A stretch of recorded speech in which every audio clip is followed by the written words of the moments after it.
Greetings humans, it's your host xXAltrazXx and we back again with some Albion Online.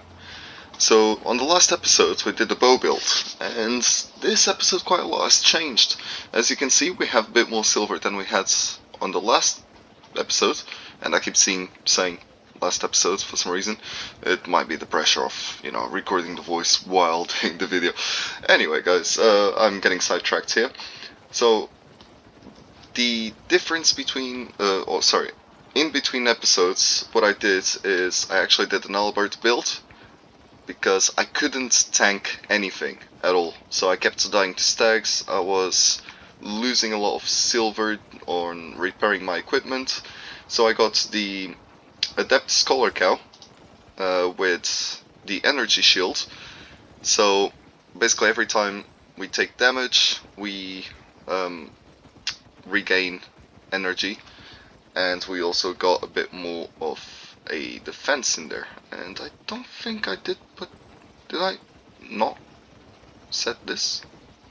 Okay, so now we got extra damage and healing power. Cool. So we got the Adept Scholar Cow. We got the Adept Soldier Armor, which is all a tier 4. We're just going for a flat tier 4 build. Very cheap, very reliable, and actually quite overpowered for the price that we paid for it. So on the Adept Soldier Armor we've got the Fury. So once unleashed you get a 7% damage bonus and a 4% crowd control, which is kind of a tank bit, but this is more of a DPS build, so it's kind of half and half tank, half DPS, which is great if you actually doing hide farming, and that's what we're focusing on. So we take crowd control duration bonus every time you take damage, charges up to 10 times, the spell lasts for 10 seconds, that's pretty cool.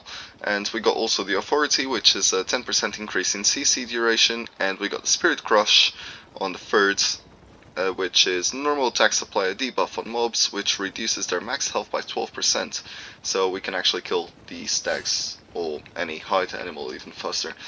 For the feet, we got the Adept Soldier's Boots with a run, which increases movement speed for 60% for 7 seconds, and good for transporting and gathering.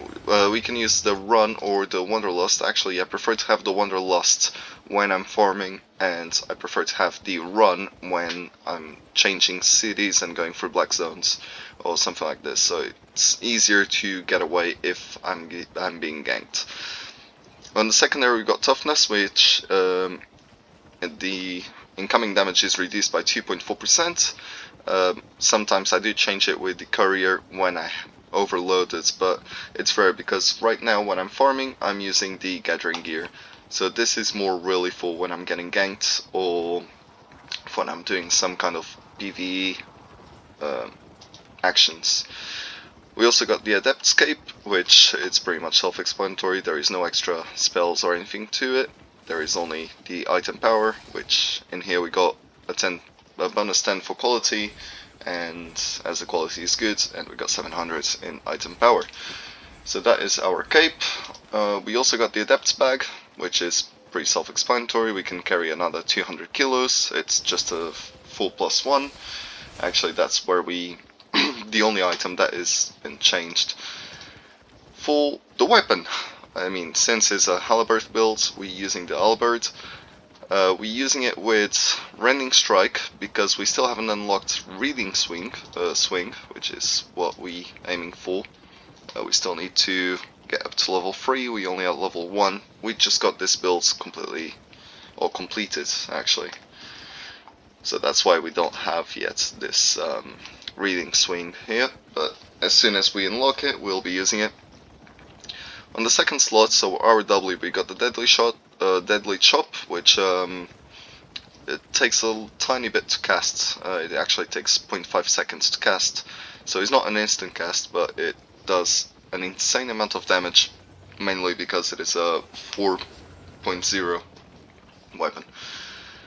Okay, so for our Yi, we got the Terror part, which deals 319 physical damage to all enemies around in a 7-mile radius, and he also, and this is one of the most important parts of this skill, it's that he actually does the bleed effect, and it stacks on enemies.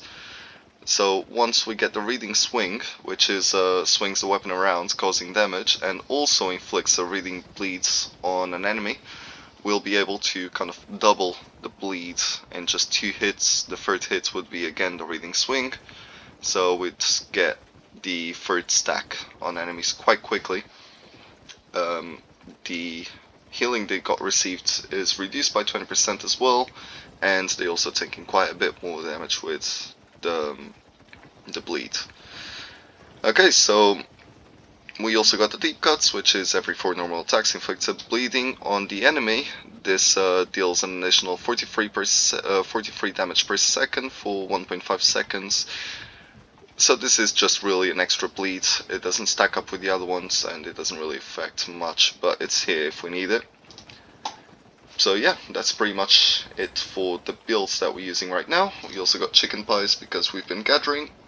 We finally got to tier 4 on skinning, so now we got the Skinner's Cap, which with the bear trap, we got the Skinner's Grab with hide poison, and all of these skills are extremely useful when you're farming, mainly because with the poison and the bleed on the enemies, or well on the stags or any hide animal, they just go down insanely fast. It's unbelievable. We also got the Adept Skinner's Ward Boots with the Wanderlust. As I was saying, I like to use the Wanderlust when I'm gathering, and this is more of a PvE kind of scenario. So I'll actually just leave it active. We also got the Run, but it's for 3 seconds. This one lasts for 7 seconds, so it's a bit better. The Alaberth is a two-handed weapon, so we cannot equip anything on this side. We also always go to skin animals with the Gamekeeper's trophy, and the reason why we do that, I actually do have a video on it. It was one of the first videos coming to the channel. Here, I'll show you. Why am I on tier 6.1? Cooked? No, not cooked. Okay, so we buy it for 700. I forgot to put the tier. Okay, so we're using the tier 2, which is here, the Gamekeeper's Journal. We buy it for around 700. We actually usually put buy orders for just about 7 or 650.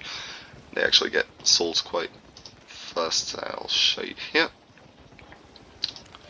There you go. So the buy order that is currently is 1 for 102, and the amount is 37 that they are buying. So actually, I'm gonna flip a few of these. I'm gonna put a few of these at 150, and I'm also gonna put a few of these at 200, because even if we buy them at this well, cheap price, we're still gonna be doing quite a nice margin of profit. Yeah, 20k sounds about right. Yep. So even if we were to sell it straight away once we bought it, we'd still be making quite good profit. But there you go, 700 per Gamekeeper Journal, and that is once it's empty. So because we're gathering anyway, we're gonna be filling them up anyway, even if we don't buy them. When I started doing this, they were about 4,000 each. That was full. Now it's at 220, and it's still very good margin of profit. I mean, you kind of triple that initial investment. Well, just about more than double them. So yeah, that's basically all I've been doing for now. Just increasing my skinning, which is right here. So we already got the Adept Skinner at level 1. We now want to go to the... Come on, click. Oh, no, not this one. We now want to go to the Expert Animal Skinner, but it's gonna take quite a bit of fame to get up to 20%, so this is gonna take a while. Once we do, we can actually start grinding tier 5 and tier 5.1, 0.2 and 0.3 hides. We're not grinding tier 5 at the moment because it takes too long to collect. Ooh, I'm rambling a bit in this video, aren't I? Ah, it's hard. Whenever I do the voiceover, I never have anything to talk about, and now that I'm actually in the game, I'm talking too much and not about anything in specific. Probably it's gonna be a bit confusing, the video. Anyway, I hope you enjoy it anyway. So we got the horse to go up to tier 5 and 6 zones because we've been farming around the tier 5 areas, as they have quite a bit of a boost in the enchant rate. So this is 13% on tier 5. If we are us farming the stags on a tier 4 would be at 8%. Tier 5, the damage of being ganked is still not that high, because even if they kill you, you don't lose everything. It's not a full loot zone. So that's at 13, so we've been getting the 0.1, 0.2 and 0.3 resources on the hides at level 4. So that's quite good. So we've been grinding at we've been grinding on the level 5 zones. We haven't been going to the 6 one just yet. We can possibly go here once we get a little bit higher, but I doubt that we actually gonna go to the red zones, as they are very it's quite a big competition around there, and it's not so much on a good sense. It's mostly gankers trying to get any merchants that are going to Carleon or out of Carleon. So we're probably gonna come to farm the tier 5s and above, or tier 6 and above, and the black zones. They seem to be a bit more protected.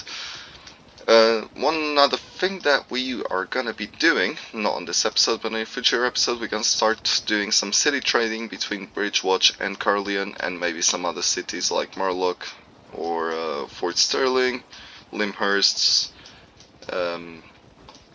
there's Fort Sterling, sorry, or Thetford. We'll see what's on the market at those times. The resource we use is the Albion 2D, which is really useful to see what's on the market. Carleon's not that far away. We need to go through 2 yellow zones, 1 red zone, and then we take the underpass right here. Is it? No. Underground entrance to Carleon. So that's quite simple. Let's just have a quick look at our destiny board, see what we have achieved so far since our last episodes. We are about 25% to expert adventurers, so we're gonna be able to use like tier 5 for mounts and bags and banners. So we got quite a few of these here unlocked because we have already 2 builds. We got the DPS bow builds at tier 4, which is just a normal Adept's bow with the cloth cowl. Is it the cloth cowl that I've been using? Yeah, I believe so. Anyway, I'm starting to ramble again. And we also got the Aliberth build now. We haven't done anything with our refining. I'm not sure if we're gonna touch that just yet, or if we're only gonna touch that once we evolve a couple more of our gathering skills. We haven't touched anything about crafting or, cooking or anything like that. So the only thing that we did really was 2 builds, 1 DPS and 1 more PvE/PvP. PvP for defense, PvE for the main focus of that build. And we've been leveling up our gathering. So yeah, I think I'm gonna be a madman in this series, and I'm actually gonna try to unlock every single node there is, and there is way too many of them. But for now, we're gonna be focusing on gathering. In the future, we might be focusing on refining, or cooking, alchemy, or anything really. I'm still waiting for you guys to tell me what you want to see in the series, if it is mostly us making insane amounts of money, or if it's grinding, or if you just want to see me suffer and trying to unlock every single node in the game. Worse than that would be maxing out every single thing in the game. Please don't do that. Please don't comment for me to max out everything. But yeah, this is most of what we did. I'm gonna take a break now, and I'm gonna keep skinning. And once we do anything but skinning, I'll come back and I'll keep you guys updated. So, yeah. Thank you very much for watching, guys. You are legends. I have no idea why you watch my videos. I'm not sure if I would watch my videos. Any support is gladly appreciated. And stay frosty, humans.